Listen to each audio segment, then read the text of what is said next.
Hello, my amazing students. Um, I just wanted to say welcome to week 10 of our journey together. It does not seem possible, but here we are hopping into chapter 10. Before we do that, I wanted to just take a minute to thank you again for your course feedback. It was really great to see your faces and to hear your voices. And you just gave some really honest, great feedback. Yeah, and also just a lot of you were just really encouraging. And I do put a lot of work into this course to try to make it as engaging and accessible as possible. So those of you who took the time to voice appreciation for that, I really appreciate that. Yeah, that meant a lot to me. So thank you for that. I also just wanted to give you a reminder that your second exam is next Friday. And so this would be a good time to start preparing in that direction. It will cover the last four chapters. And so, yeah, you'll want to spend some time just going through your notes, maybe rewatching videos, definitely reviewing your quizzes. And so that is coming up. Along with your second exam, you will also have a project that will be due next week as well. And so, yes, next week, a couple of big things coming your way. So, yeah, so prepare well for that. And I know that you will do great. So, let's hop into chapter 10, which is on social psychology. As with most things psychology, I think social psychology is really interesting. You know from your book that social psychology is defined as the study of how our feelings, our thoughts, our behaviors are influenced by our social groups. And so I think we all probably know this to be true in our own lives. Certainly, we all have influences, probably some good and maybe even some bad. But the truth of the matter is that we are interdependent, and the choices that we make and the ways that we live our life impact other people. And so we are definitely influencing each other, both consciously and unconsciously, on a pretty regular basis. So the book goes on to talk about conformity. And conformity is about taking cues from others in situations where we might be a little bit unsure how to act. I like the example of being in a group of people and someone tells a joke and everyone else in the group just laughs hysterically. And so you laugh too, even though you don't get the joke. Um, and you just kind of hope that you will not be called out. I think probably all of us can think of a time where something like that has happened. Or maybe someone is talking about a topic that we're unfamiliar with, but we just kind of nod in agreement because we want to be a part of that group or a part of that discussion in a meaningful way. Yeah, so we conform. We nod our heads and we laugh at the jokes so that we can feel connected to the group. And so, yeah, again, I think whenever we don't know how to think or act in certain situations, we do tend to conform to how the others around us are thinking and acting in the same situation. You can probably understand how that could be potentially problematic. And so it's just something to be aware of. The book goes on to talk about compliance, which I also think is very interesting. And it talks about some strategies that we tend to use to try to elicit compliance from other people. There are quite a few that the book talks about, but there's two that I think are particularly interesting. They talk about the foot in the door approach to compliance. And this is This is where we ask something small of someone, and then once they agree, we ask another bigger request because we already have our foot in the door. And so, for an example, maybe we're going out of town, and so we ask a neighbor, hey, would you mind watering my lawn while I'm on vacation? And the neighbor says, sure, I wouldn't mind doing that. I could do that.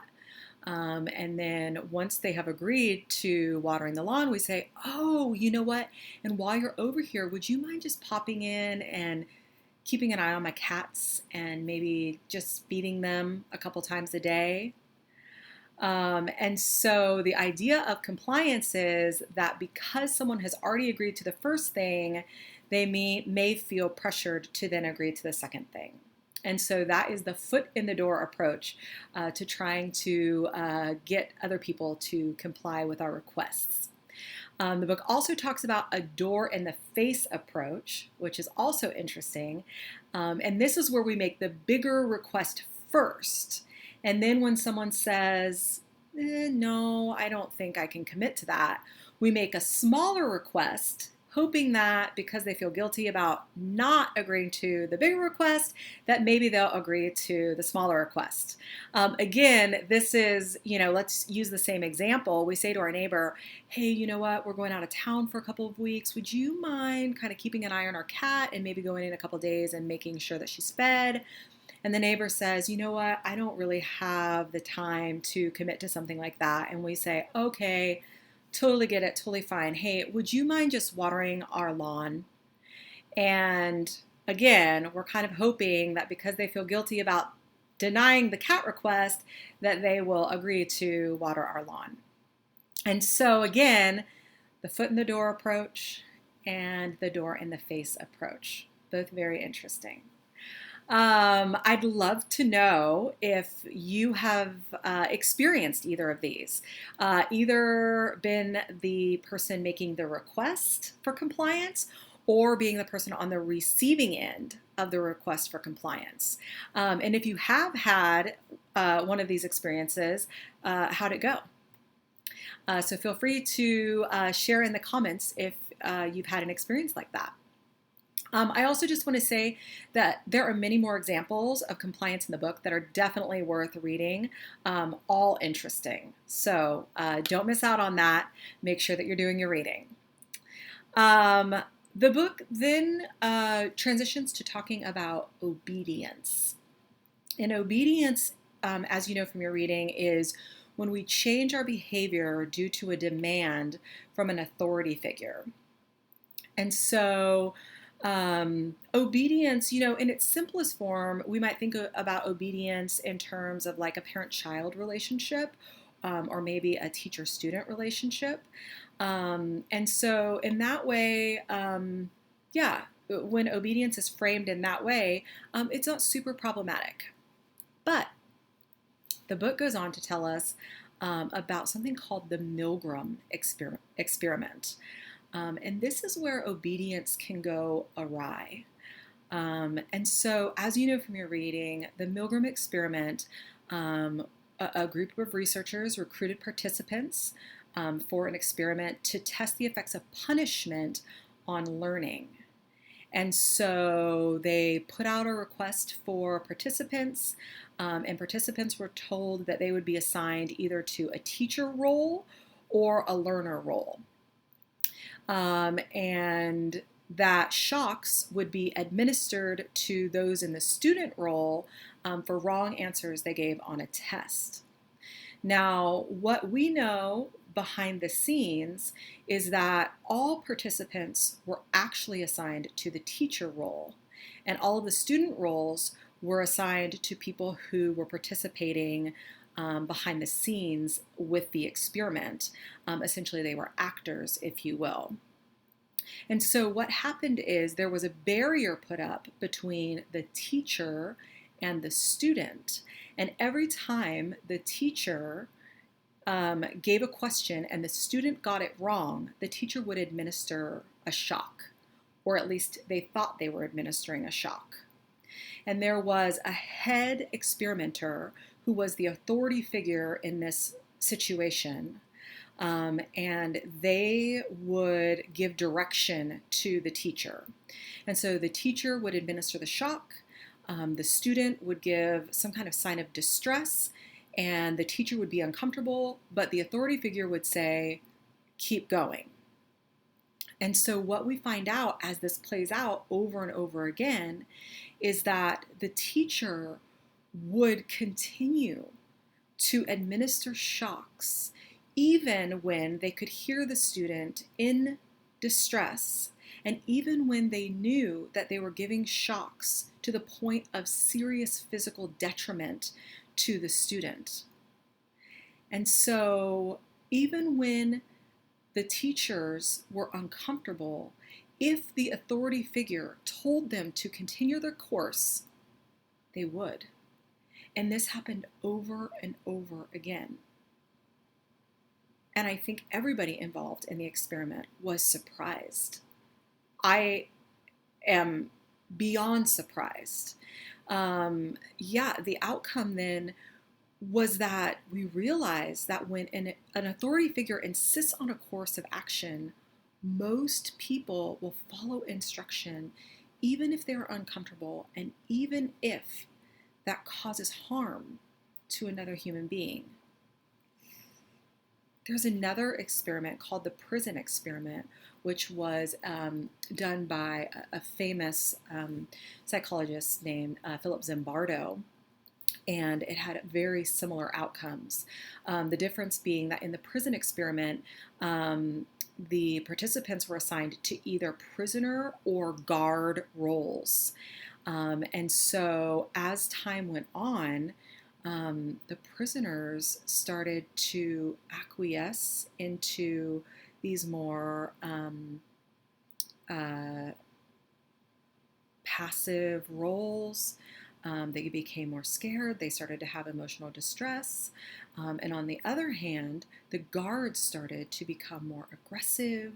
They started to become abusive. And so they actually had to stop the experiment early because it got so toxic. And again, experimenters were surprised at the outcome, that even though everyone involved in the experiment knew that it was an experiment and that it wasn't real, within a very short amount of time, people took on the roles that they were assigned. And so if this seems hard to believe, or you think you wouldn't be a teacher or a guard, that you would act differently, I ask you to think about history. There are lots of examples of how normal, nice, well-meaning people are talked into really horrific things by people in authority. Probably what immediately comes to mind is Hitler, and how he talked so many Germans into, his Nazi Germany ideology, and the lengths that people went to because an authority figure demanded it. And so this is a cautionary tale for all of us. We are all susceptible to authority figures. We are all susceptible to being obedient to things that are wrong. And so look alive out there. I know I have to be checking myself on a regular basis, thinking about who are the influences in my life, and how much power am I giving them in regards to the decisions that I'm making, and am I okay with those decisions? And do I have enough ego strength to stand up and say no when I know that something's wrong? Again, we are all susceptible, and so it's important that we be aware. So the book goes on then to talk about attitudes. And attitudes are our tendency to respond positively or negatively to an idea, to a person, to an object, to a situation, based on our personal experiences. So attitudes are learned, right? Our attitudes are shaped by the experiences that we have. Some of the ways the book talks about the shaping of attitudes is direct contact. So we learn attitudes through direct contact. We learn them through direct instruction. We learn them through interactions with others. And I think, a great example of this is a teenager, right? And the idea of smoking cigarettes.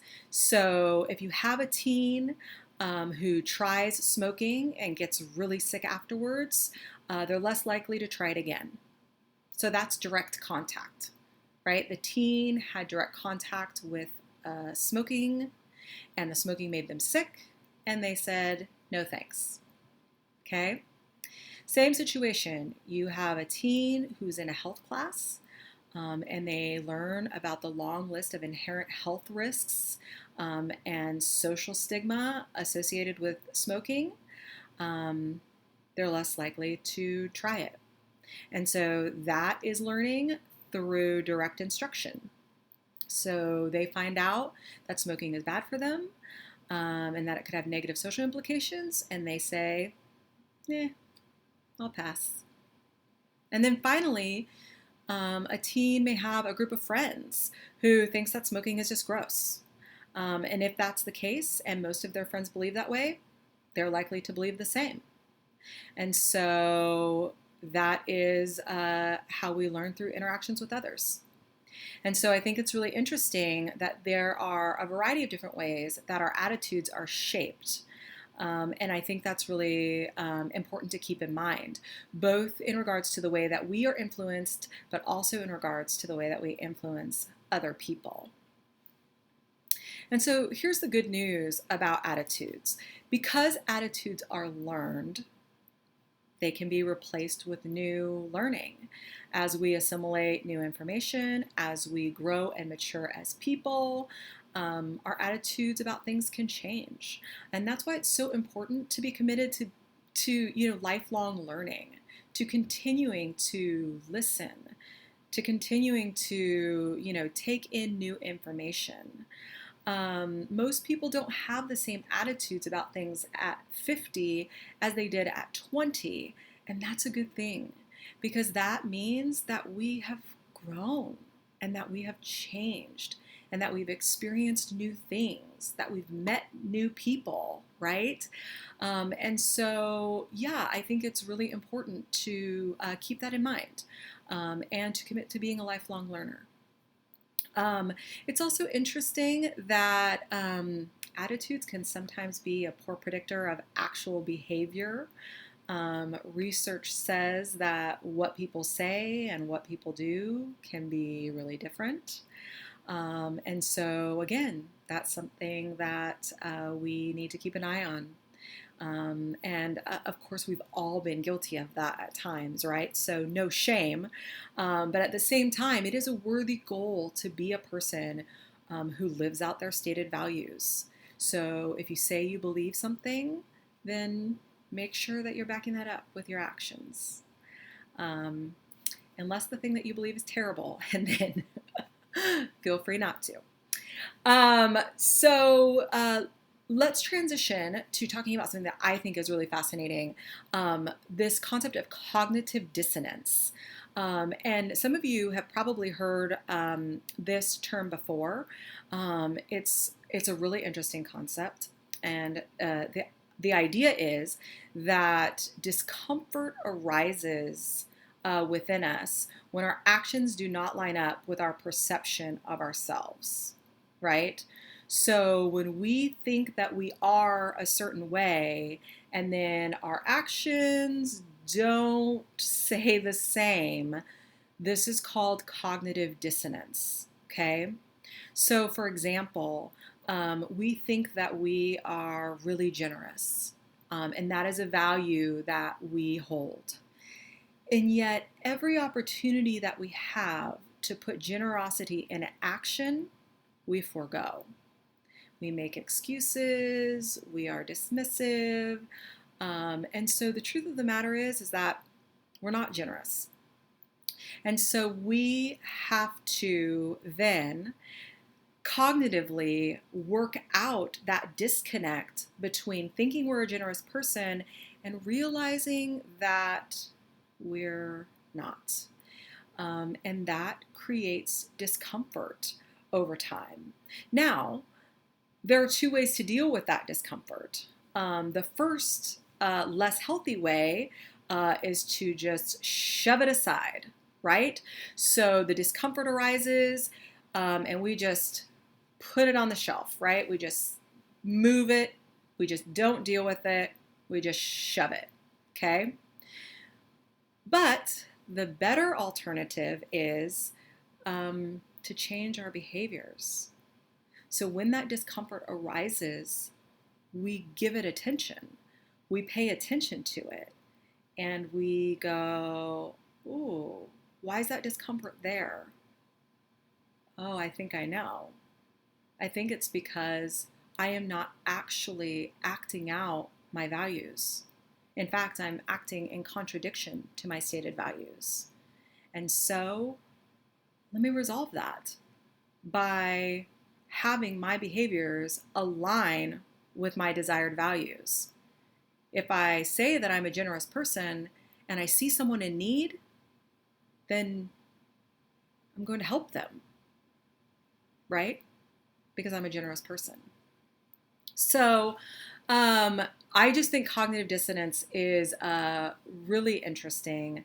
If you have an example of cognitive dissonance in your own life, if you've ever had that uncomfortable feeling where you realized that there was something that you said that you valued, but then in practice not so much, if you feel comfortable enough, vulnerable enough to share that, I would love to hear about it in the comment section. Again, zero judgment, because I think we've all been there.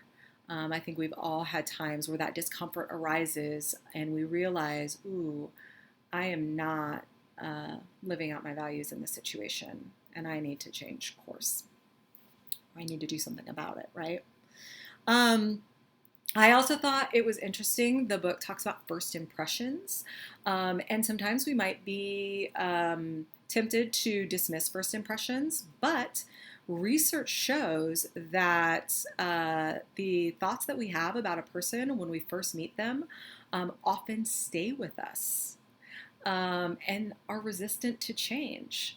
It's really interesting. I was kind of trying to think about whether that held true in my own experience. And you know what? It kind of does. So I push back against it, right? So I meet someone, maybe I have a negative first impression. That impression is there. As time goes on, maybe I like that person, maybe some of that is resolved. But at the end of the day, I notice that that thing still lingers. That first impression still lingers. So I wonder if you've had similar situations and what you think about first impressions. I do think that's really interesting. Another thing that I think is really interesting is the concept of attribution. And so the book talks about attribution as explanations for why people do certain things. And it gives two specific examples of attribution: situational and dispositional.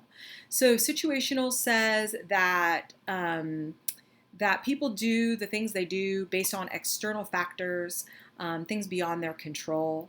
And dispositional says, no, they actually did that thing because of internal factors, because of who they are as a person. So as an example, you're hosting an event and someone shows up late. And so why'd they show up late? Was it situational? They were late due to weather? Or was it dispositional? They're late because they're an inconsiderate person, right? And so attribution is the way that we kind of explain why people do things. And it's really interesting that this other concept of the fundamental attribution error, which is this idea that we tend to explain actions based on situational attribution for ourselves, but dispositional for other people. So what that means is, Mrs. Handley, I cheated on that test because I'm busy and I just didn't have enough time to study, right? That's situational. There were all these things beyond my control, and so I did this thing that I shouldn't have done. But we hear about someone else cheating on an exam, and we say, yeah, of course she cheated. She's totally dishonest and lazy. Dispositional, right? We're blaming it on her as a person, right? It's not about situation. It's not about things beyond her control. It's just she's a bad person. So I think it's interesting that we tend to give ourselves the benefit of the doubt while being harder on other people. Certainly that seems consistent with a lot of, the nasty truths of human nature, but definitely something to keep an eye on, right? You're hearing me say that a lot throughout this video, maybe throughout this semester. What I really want for us is that this course would help us to be more aware, to keep an eye on some of these things, to make sure that we're being the best versions of ourselves that we can be. And these are great reminders for me too, people. I have been a psychotherapist for almost 20 years. I've done a lot of speaking, a lot of teaching. I've written a book, but I am still susceptible to a lot of these things. So I'm still learning. These are great challenges for me too. So let's learn and change and be better together. Next, the book transitions to talking about stereotypes. And prejudice and discrimination, and this is some heavy stuff. I think especially maybe in our current sociological, political climate, this is stuff worth paying attention to. So we know from the book that stereotypes is a set of characteristics that we believe are shared by all the members of a social group, right? And this becomes problematic because not all members of a social group are going to be the same. Now, some stereotypes may tend to be true, but we cannot apply them to every single person in a social group because it's just not fair, and it's not accurate. And we don't like it when people do it to us, right? This situation becomes more problematic when those stereotypes lead to prejudice. And prejudice is unsupported and often negative stereotypes about a social group. Okay, so we've taken the most negative stereotypes possible and the ones that are least supported, and we've internalized them as truth. And so now we feel justified to treat people in that social group differently, right? And that's the discrimination. So discrimination is when our prejudicial attitudes cause members of a social group to be treated differently than others in situations that call for equality. And so prejudice is the attitude that is formed, and discrimination is the acting out of that attitude. And here's the deal. I'm so thankful that there are laws in place to help address discrimination. But prejudice is much more difficult to resolve. It's often systemic, and that runs deep. And it requires that we address it at its core. And so that means that we are addressing prejudice in our homes, in our schools, in our communities. Whenever we see it rearing its ugly head, we are facing it. And we are saying, no, prejudice is not healthy, and we're not going to tolerate it. And each of us has a voice. Each of us has influence, especially within our own homes and families and communities. And so research says that the best ways to combat prejudice are education, modeling, direct contact, social influences, and cooperation. Because here's the thing, nothing eradicates prejudice faster than spending time with someone from a group that we've formed a prejudicial view of. When you spend time with other human beings and you realize all the things that you have in common as humans, and you share moments and you become familiar, prejudice, it doesn't thrive in those environments.